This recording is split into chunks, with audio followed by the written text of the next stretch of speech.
Hello dear, जितने भी Rahul Mishra nursing को देख रहे हैं, चैनल पे नए हैं तो सब्सक्राइब कर लीजिए, बेल आइकन को दबा दीजिए।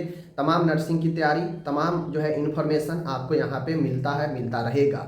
सबसे पहले सबसे ज़बरदस्त तैयारी के लिए एकमात्र राहुल मिश्रा नर्सिंग चैनल है, जहाँ पे एक अच्छे कैटेगरी के क्वेश्चन लाते हैं जो आपके नर्सिंग कॉम्पिटिशन के बेहतर बनाते हैं। ओके, तो चलिए यहाँ पे हम कुछ बातें आपको, हकीकत क्या है, ANM 10,709 जो पदों पर जो बहाली आई थी उसकी हकीकत क्या है, ठीक है, और आखिर ये केस इतना डिले क्यों हो रहा है। तो आज की इस पर हम लोग चर्चा करेंगे और इसके अंदर की बात जानेंगे और जानेंगे कि इस जो समस्या है इसमें और कितना ज़्यादा समय लगने वाला है। तो चलिए आज की इस वीडियो में हम लोग शुरू करते हैं यहाँ पे और आप लोग को सच्चाई से अवगत कराएंगे। तो माय डियर, आपको पता है कि 2022 की वैकेंसी 10,709 ANM का 10,709 बहाली हो जाना चाहिए। साल भर से लोग जॉब कर रहे होते, लेकिन केस पर केस सरकार के खराब नीति के कारण, आयोग के खराब नीति के कारण जो है ये सारा मामला फंस गया। मामला कहाँ पे फंसा?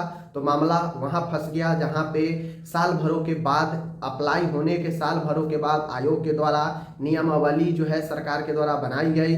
आयोग जो है उसको ऊपर परीक्षा लेने के लिए कहा और परीक्षा लेने लगा। उसी समय से विरोध होने लगा। जो लोग नहीं चाहते थे कि एग्जाम पर बहाली हो और ये पूरी प्रोसेस एग्जाम पर अब शुरू हो, तो वो लोगों ने विरोध करने लगा, कोर्ट में चला गया। ठीक है, अब आप लोग जानते हैं कि बिहार में जो भी आयोग है, चाहे वो BTSC हो, ये भी एक तकनीकी सेवा आयोग है। BPSC जो आप लोग जानते हैं वो भी एक आयोग ही है। तो ये आयोग सबका अभी बिहार में क्या मांझरा है ना, खाली गलत काम, खाली बहाली को कैंसिल, बहाली को गड़बड़, पेपर आउट, बहुत सारे तमाम चीज़ें जो है ये लोग अभी कर रहे हैं। आयोग देख रहे हैं BPSC का क्या हाल बिहार में चल रहा है। छात्र सब बोल रहा है कि भाई बहुत धांधली हुआ है, कैंसिल कर दीजिए, लेकिन मानने के लिए तैयार नहीं है आयोग। दूसरी चीज़ें BTSC देख सकते हैं जो तकनीकी बहाली करती है, ये कितना जो है आप लोग को पता है कि सब लोग जानता है कि जो नोटिफिकेशन निकल गया स्टार्टिंग टाइम में उसी को सब मानता है। कोर्ट में भी वही हुआ, कोर्ट भी कहा कि नहीं, जो आप पहले किए थे उसी को मान्य होगा और मेरिट पर ही बहाली कीजिए। तो आयोग को समझना चाहिए, आयोग को कर देना चाहिए क्लियर। लेकिन आयोग क्या किया, कोर्ट में चला गया, ठीक है, दूसरे बेंच में चला गया कि नहीं, कि चैलेंज कर दिया उस फैसले को। अब कोर्ट गया, क्या मामला हुआ उसके बाद आप लोग जानते हैं। दूसरी चीज़ें जो लोग ये चाहती थी, जो भी स्टूडेंट ANM के जो ये चाहती थी, जो पास हो चुकी थी CBT के रिजल्ट में, तो वो लोग का कहना था कि नहीं, अब हम पास हो चुके हैं, हमें CBT में ही जॉब होनी चाहिए, CBT के माध्यम से। अब ANM में ही दो गुट बट गया। एक गुट कह रहा है, एक गुट जो भी है ये वो बोल रहे हैं कि नहीं, मेरिट पर बहाली होना चाहिए, नंबर बेसिस पर जो पहले नोटिफिकेशन आया। दूसरे गुट जो CBT के एग्जाम होने के बाद जिनका रिजल्ट आ गया, लगभग अप्रॉक्स 9,000 के आसपास रिजल्ट आया, उसमें जो भी लोग जो है पास थे, उसमें जो है काउंसलिंग के लिए बुलाया था, तो वो CBT वाले कह रहे थे कि नहीं, मेरिट पर नहीं होकर एग्जाम बेसिस पर ही हो। ठीक है, इसके लिए कोर्ट में भी गई, आपस में जो स्टूडेंट है उन्होंने जो है फाइल दर्ज कर दिया कि मेरिट वाला CBT वाला, CBT वाला मेरिट वाला, अगेंस्ट में फाइल दर्ज कर दिया।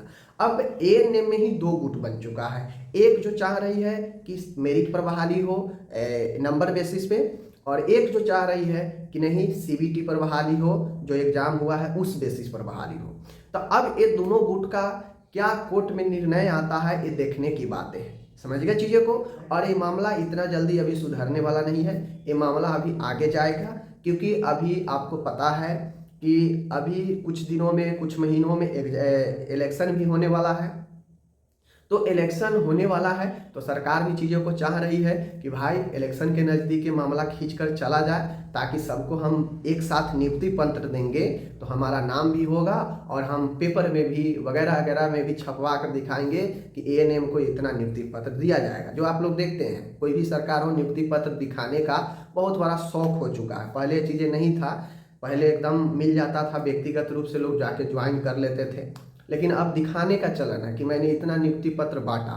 तो हमें यही लगता है कि ये बहाली को लगभग चुनाव से 1-2 महीने पहले, 3 महीने पहले जो है क्लियर किया जा सकता है। इस जो बहाली है ANM 10,709, लेकिन सबसे बड़ा संकट है न्यू स्टूडेंट के ऊपर, जो लोग न्यू बहाली का इंतजार कर रहे हैं। अब न्यू बहाली वाला सोच रहे हैं कि बहाली आएगा, लेकिन अब मैं आपको सीधा बता दूं कि जब तक ये बहाली क्लियर नहीं होगा, क्या होगा क्या नहीं होगा, कौन ज्वाइन करेगा कौन ज्वाइन नहीं करेगा, जब तक ये मामला क्लियर नहीं होगा तब तक ANM का न्यू बहाली नहीं आने वाला है, समझ गए।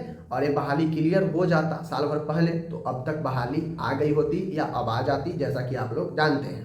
तो मेन बात यही है कि ANM में 2 गुट बन चुका है, दोनों गुट आपस में लड़ चुकी है, दोनों चाहती है कि एक मेरिट पर हो और एक चाहती है CBT पर हो। अब फिर से कोर्ट में मामला है, कोर्ट में क्या निर्णय आता है, कब तक निर्णय आता है, मैं स्टार्टिंग में ही बता दिया था कि भाई ये कोर्ट में चला गया मामला तो इतना जल्दी कोर्ट में मामला सुलझता नहीं है, बड़ी ही समय लग जाता है।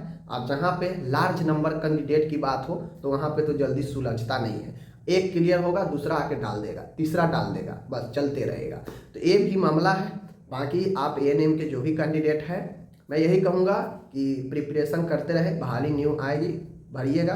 बाकी इसके लिए अभी कुछ दिन और आपको कुछ महीने और वेट करना पड़ेगा। ओके, चलिए मिलते हैं अगले वीडियो में, धन्यवाद।